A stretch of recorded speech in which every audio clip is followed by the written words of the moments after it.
안녕하세요. 이번 영상에서는 크로마키에 대해서 알아보려고 합니다. 크로마키는 기본적으로 두 개의 영상을 합성하는 기술인데요. 주로 특정 인물이나 피사체를 다른 배경에 옮기는 경우에 많이 사용합니다.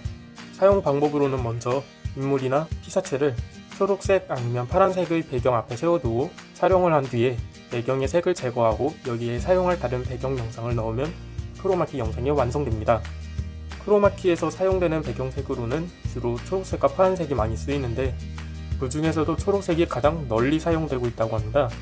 백인들의 눈동자색이 거의 파란색이라 눈동자색까지 제거되는 문제가 있고 초록색이 파란색보다 카메라가 색을 더 밝게 잘 받기 때문이라고 합니다. 크로마키를 하는 데 있어서 몇 가지 주의사항이 있습니다. 먼저 가장 중요한 것은 피사체의 색이나 입고 있는 옷이 크로마키 배경색과 비슷하면 안 된다는 겁니다.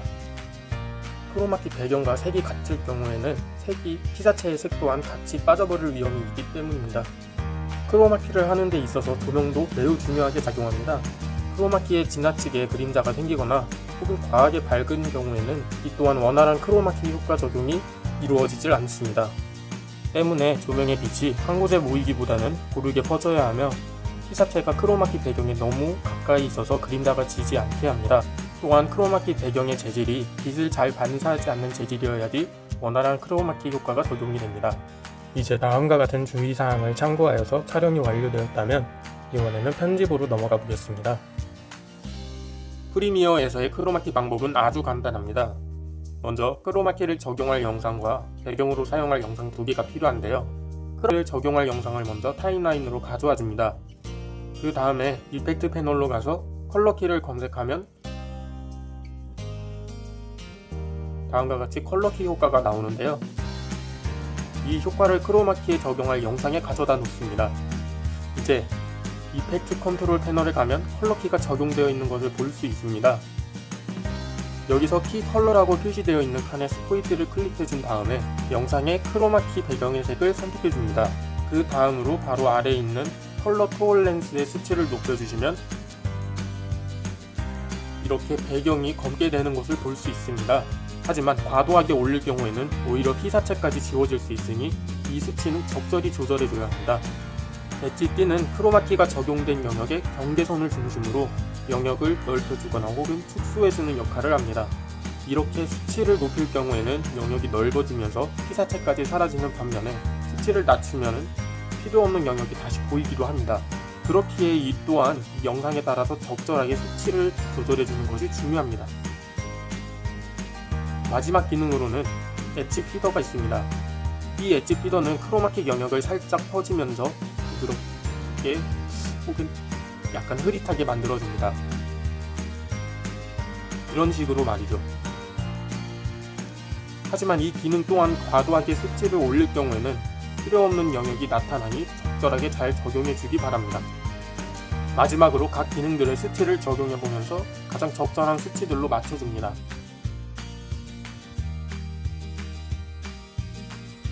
이제 제가 보았을 때의 가장 적절한 수치로 맞추었습니다. 하지만 다른 배경을 적용하기에 앞서 지금의 영상에 필요없는 부분인 양쪽의 벽을 지워야 하는데요. 이 방법도 매우 쉽습니다. 이펙트 패널에서 크롭을 검색해준 다음에 이것을 영상으로 끌어와 적용시켜줍니다. 그러면 이펙트 컨트롤 패널에 크롭 효과도 적용되어 있는 것이 보입니다. 우리한테 필요 없는 부분은 왼쪽과 오른쪽에 있는 벽분이니 레프트와 라이트의 수치를 조절해서 영상을 잘라줍니다. 이제 영상의 크로마키 적용이 완료되었습니다. 이제 이 영상의 아래에 배경으로 사용할 영상을 가지고 와주면 되는데요. 우선 크로마키 영상을 한 칸 위로 올리고 소리는 쓰지 않으니 일단 지우겠습니다. 그리고 영상 바로 아래에 배경 영상을 넣어주면 크로마키 영상이 완성됩니다. 참고로 프리미어에서의 크로마키 방법은 매우 간단하지만 섬세한 작업에 있어서는 살짝 부족한 모습을 보여줍니다. 지금의 영상과 같이 거의 움직임이 없거나 단순한 영상의 경우에는 프리미어로도 충분히 가능하지만 보다 세심하고 섬세한 작업이 필요한 때는 애프터 이펙트를 이용하면 더 좋습니다. 애프터 이펙트에서도 크로마키를 적용할 영상과 배경으로 사용할 영상 두 개를 준비해줍니다. 먼저 크로마키를 적용할 영상을 타임라인으로 가져와 준 다음에요. 여기서 이펙트, 이제 효과 창으로 가서 키잉, 그 다음에 키라이트 1.2로 가서 이를 적용해주면 크로마키를 사용할 준비가 완료되었습니다. 먼저 스크린 컬러에 있는 스포이드를 선택해준 다음에 크로마키를 적용할 영역의 색을 지정해줍니다. 지정해준 영역에 색이 빠지자 배경이 까맣게 된 것을 볼 수 있습니다. 여기서는 이 버튼을 눌러주면 삭제된 배경이 체크무늬로 나오면서 구분해서 보기 좋아지니 참고하면 좋습니다.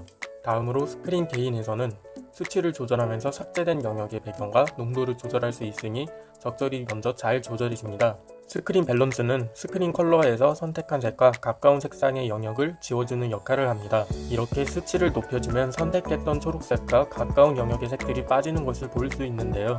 과하면 이런 식으로 피사체의 색상 또한 사라지지만 잘 사용해주면 자연스러운 크로마키를 적용하는 데 있어 중요한 역할을 합니다. 스크린 프리블러는 피사체와 크로마키의 경계선을 블러 처리하여 살짝 흐리게 만들어 부드러운 경계선을 만들어주는 역할을 합니다. 다음으로는 스크린 매트로 넘어가 보겠습니다. 여기에 스크린 매트를 누르면 다양한 기능들이 나타나는데요.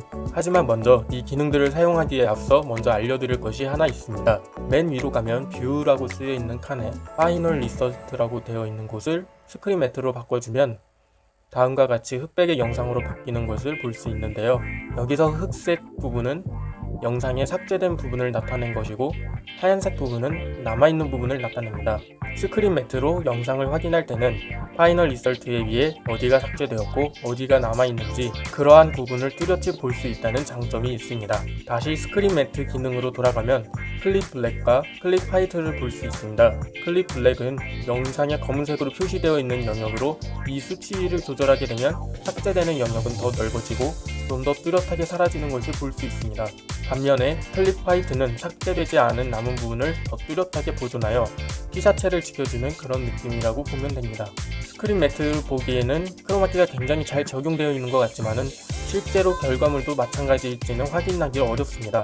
이런 경우에는 다시 뷰에서 파이널 리설트로 바꿔주어 확인하면서 이 두 개를 번갈아 가면서 계속 확인해 주는 것이 중요합니다.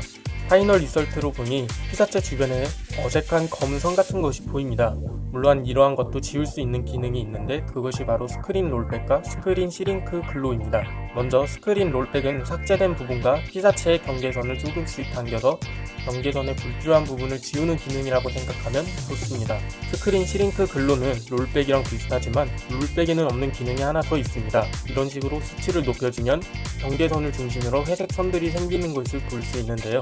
이 기능은 피사체의 경계선을 조금 더 뚜렷이 하고 싶다는 경우에 사용하면 좋습니다. 반면에 수치를 낮춰주면 롤백과 마찬가지로 경계선을 좁히면서 피사체의 경계선을 지우는 역할을 합니다. 이 두 기능은 어색한 경계선 부분을 다듬을 때 좋지만 이 또한 과도한 수치 조절은 오히려 피사체를 지우거나 어색하게 만드니 적절히 잘 사용해주는 것이 좋습니다. 마지막으로 스크린 소프트니스입니다. 스크린 프리블러처럼 경계선을 부드럽게 혹은 살짝 흐리게 해서 자연스럽게 만들어주는 역할을 합니다. 이렇게 스크린 매트로 확인하면 전반적으로 경계선들이 부드러워지는 것을 볼 수 있습니다. 하지만 이 또한 과도한 설정으로 피사체를 지울 수 있는 위험이 있으니 잘 사용해 주어야 합니다. 이제 기능을 파악한 뒤 만족스러운 적용이 완료되었다면 필요 없는 부분을 삭제해야 되는데요. 그럴 때는 위에 있는 도구바에서 펜 툴을 이용해서 해주면 됩니다. 그리고 영상에서 최대한 삭제된 영역을 중심으로 피사체를 감싸주는 듯이 이런 식으로 그려줍니다. 다 그려주면 이런 식으로 피사체만이 남고 필요 없는 부분들은 사라지는 것을 볼 수 있습니다. 그 다음으로는 프리미어에서처럼 배경으로 사용할 영상을 피사체 아래에 넣어주면 애프터 이펙트에서의 크로마키 영상이 완성됩니다. 크로마키에 사용되는 많은 기능들을 알려드렸지만 가장 좋은 것은 직접 다양한 기능과 수치들을 입력해보면서 제일 좋은 값을 찾아내는 것입니다. 지금까지 프리미어와 애프터 이펙트에서의 크로마키 사용법이었습니다.